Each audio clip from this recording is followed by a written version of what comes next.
Hey there everyone, today we're going to take a look at the Ram 1500's 12-inch touchscreen.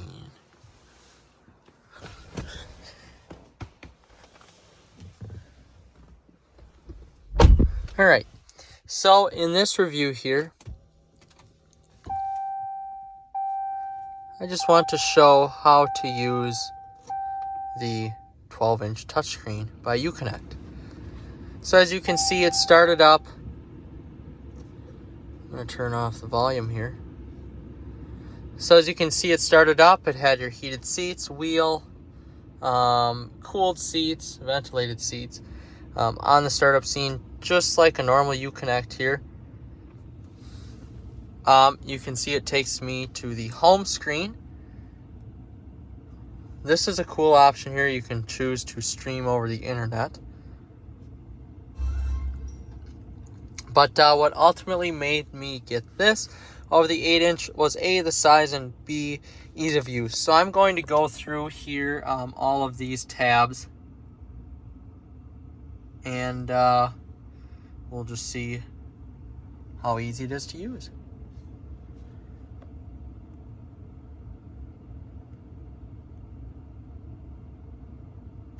So first of all, you're going to see the home screen. Home screen takes you to the top card, so you can either choose media, exit out of it, choose comfort, exit out of it, choose navigation, exit out of that, phone, travel link, etc., etc. And you can do that with the bottom card here as well. So if we want to go out of the home, we just press home again, or one of these tabs here. And I will take you back to either your media, whether you have FM, aux, USB. You can select your source. Pretty cool. They also have AM, USB 3, USB 2, CD, etc., etc. Your FM. And next, if you press on controls, it will take you to your controls. So your heated seat, your ventilated seat, your heated seat. If you have equipped here, your mirror dimmer, backup camera, surround camera. If you have equipped also, it will have the power running boards, which I don't have because I don't need. As you can see, pretty cool, pretty unique. If you want to go out of that, you just press the X button there. Then you can go into climate. And I should say all these are interchangeable as well. So if you drag and drop, you can just change where these are located at. But I like where those are located at, so I'm going to leave those there. A climate is very, very, very, very easy to use. You got your cold there, your hot there, where the air goes on your foot, face, defrost, etc. Everything's fairly simple to use. And now if you press into the app one, you have your Uconnect app. So your Sirius Travel Link, all your buttons for your heated seats, etc. You can filter through your apps if you want. Everything like that. Your ventilated seat, your backup camera, surround camera, app manager, mirror dimmer, projection manager, which I'm going to go in right now.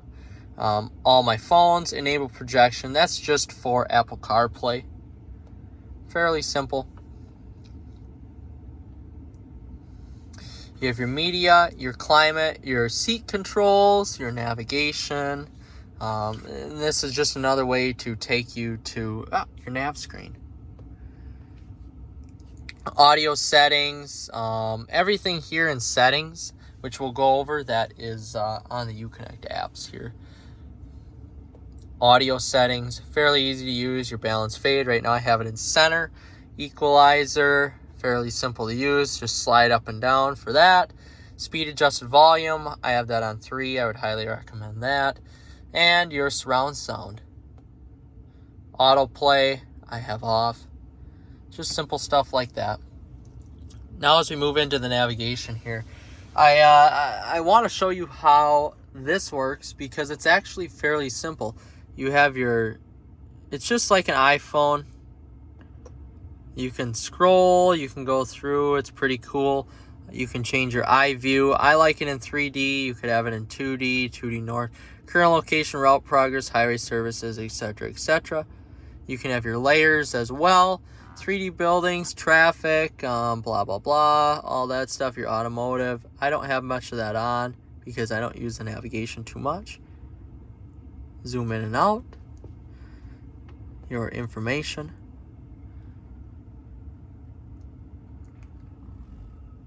GPS coordinates right there, pretty cool. Your where to, your nav settings. This is where it gets pretty cool. So your guidance, you can really personalize this to whatever you want. Your arrival time, your turn-by-turn display in the cluster, which is pretty cool. It shows right there. Your automatic maneuver preview. I have that off. I don't really use it very much. Signposts, I'm going to turn that on. Lane recommendation, route progress. Pretty cool. Your map appearance. So right now I have it on 3D. I have the auto zoom on far. I have the map colors on terrain. You could put it to default. I want to just see here what everything is. You could have it on a cartography type deal. Your clean cut, which I don't think is as cool. Route focused, techie, or terrain. I have it on terrain, but you know what? I'm going to change it to techie. Vehicle icon. This is probably the coolest part of the map here. You can change what you have to a blue arrow, red arrow, yellow hexagon, or Ram 1500. We're going with the Ram truck. Before in my 8.4 Uconnect that I had, you could have a Dodge Viper on here, a Hellcat. It was pretty interesting. This one, not so much. So your traffic here, all, the flow, I just have it on all. Point of interest icons on, point of POI categories, all, terrain model, park areas, railroads. I'm going to turn on. City areas, river names, etc. So that's your map appearance. Your route preference, you can roll on road paves, not allowed. That's my type of driving there. You can have all your information set there for your route preference. Your traffic, I have this just to the default settings here. Calculate route based on real-time traffic. It uses the Sirius traffic to do that. Speed limit. We're going to change that up to 8 miles an hour. Overspeed audio warning. We're going to turn that on because I may not be the one driving this truck here. Show speed limit always. Traffic map update. So I could update the map. I haven't done it yet. Your personal data. Clear home address. Blah, blah, blah. About.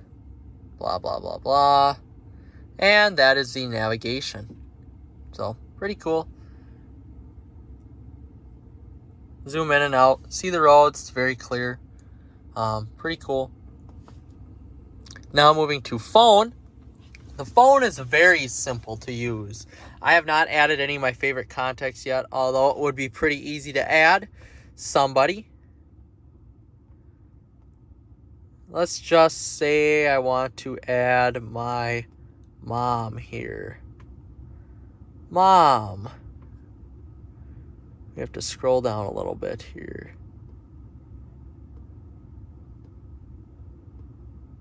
There we go. Both of them. So now mom is on there. Pretty simple. You have your recent calls, your contacts, your dial pad if you want to dial messages, and your pairing. Pretty easy to pair. And lastly is your backup cam. Backup cam, although it doesn't show on the camera, is very crisp, very clear. Surround camera is very clear as well. And finally moving into the settings here. So now you've got all your settings, and I'm going to go through this here. There's some pretty cool buttons on here that you can use if you're not. God, this screen is so large that it doesn't even fit on my iPhone screen here.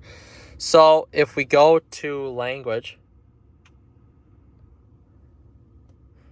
you have English, Espanol, and France. Display. So you can change your display brightness. Right now I have it on auto. You can set your theme, which I think is cool. You can have the original Ram 1500 in red. It changes everything to the red theme. You can have the Longhorn brown, which I had in my other Ram 1500, my night edition. It kind of adds some cool accents there. You can have your Longhorn black. Just gives it like a black leather. Your Ram Rebel, that changes the speedometer look a little bit to red. And you have your limited, which is what I have it on because I like, I have a Laramie, but it is more like a limited. So that is what I left it on. Your touchscreen beep, I turn that off. That's very annoying.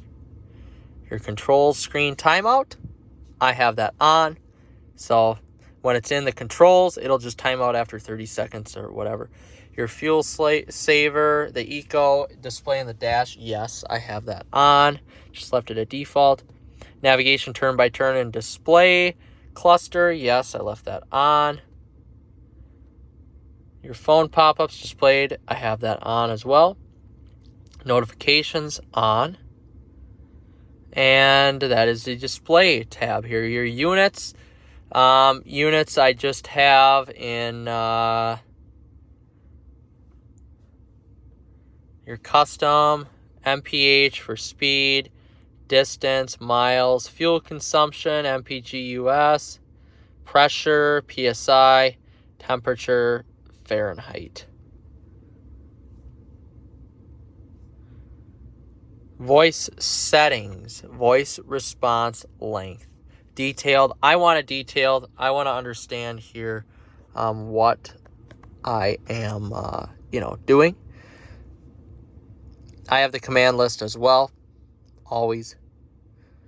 Clock and date, fairly simple. You set your time. It's 10:24. You show your time in the bar, status bar. Yes, I do. Camera. Surround view camera on. There's a delay, which I like, and the guidelines are on. I need those both on there. That's a must, especially for a large truck like this. So safety and driving assistance. This is where it gets a little bit different. Your forward collision warning here, I have that warning on and active braking, and I have the forward collision sensitivity to far. So we'll look at the info. This provides a warning in case of potential forward collision or applies brakes and a warning.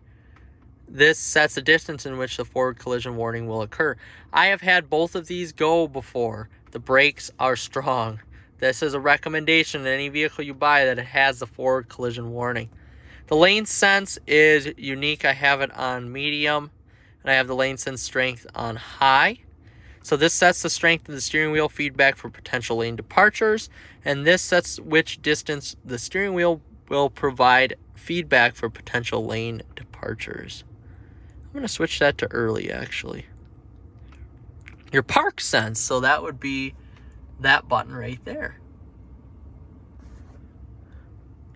Park sense volume, I have both of them on low. I don't really need it. Your rear park sense braking assist is on, so if you're backing up to a trailer and you're not looking back and you may accidentally back into it, it turns it, it just essentially brakes for you, which I think is pretty unique.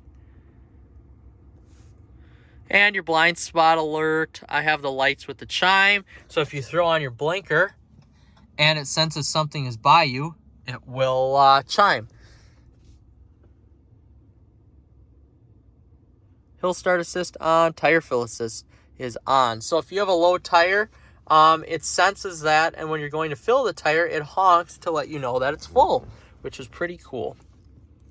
The mirrors and wipers, also pretty cool. The mirrors, I have that off. If you tilt the side mirrors, you can have it tilted in reverse when you go in reverse, so those will automatically tilt down. I don't need that, so I turn that off. The wipers, those are rain sensing auto wipers. Yes, I need those on. I had those in my other Ram truck as well, and in the Genesis that I have now. The headlights on with wipers, of course. I think that's a law. The brakes.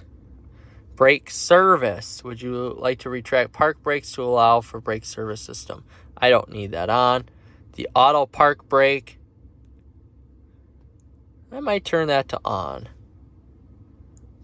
But I don't need it, so I'm going to turn it to off. The lights. Headlight off delay. You have all that. Headlights with wipers. Headlight illumination on approach. Auto dim high beams. Yes, that's a must. Daytime running lights. I have that on. No, I actually have the daytimes off because I don't need those. I just want people to see the LED side strips that I have. So, moving on here, you've got your doors and locks. Auto door locks, auto unlock on exit. The auto door lock's on. Auto unlock on exit on. Flashlights with lock on. Sound horn. Sound horn with remote start. First press of key fob unlocks all doors. Passive entry. That's where you hold your key up to the door. Personal settings linked with key fob on. Seats and comfort on the remote start. Easy exit seats on. Auto on driver. All starts. You got your engine off options now too. Headlight off delay. Engine off power delay. Easy exit seats. And your suspension. Sound horn with lower. We don't need that. Aero mode. Aero mode doesn't really help with fuel economy at all. But I use it anyway. You've got your wheel alignment mode, transport mode, etc., tire jack mode, etc., etc. Trailer brake. So I've got equipment here. I've got two trailers that I use. My boat and my equipment trailer. Sirius XM setup, which I think is pretty cool. Blah, blah, blah, blah. More stuff. And that is basically it on the 12-inch RAM infotainment Uconnect system. Just an in-depth review, not showing you how to do anything with it, really. Otherwise, it's fairly simple to use, and I really like it. I like the speed at which everything is available to you, and how easy it is to search for stuff. Tune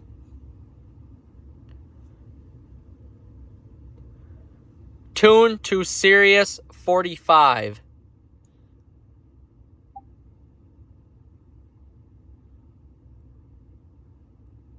There we go. So, I don't think 40, I think it's 44. Very cool. Otherwise, yeah, it is pretty cool to use, and very, very happy I got it. Hopefully this helps you guys.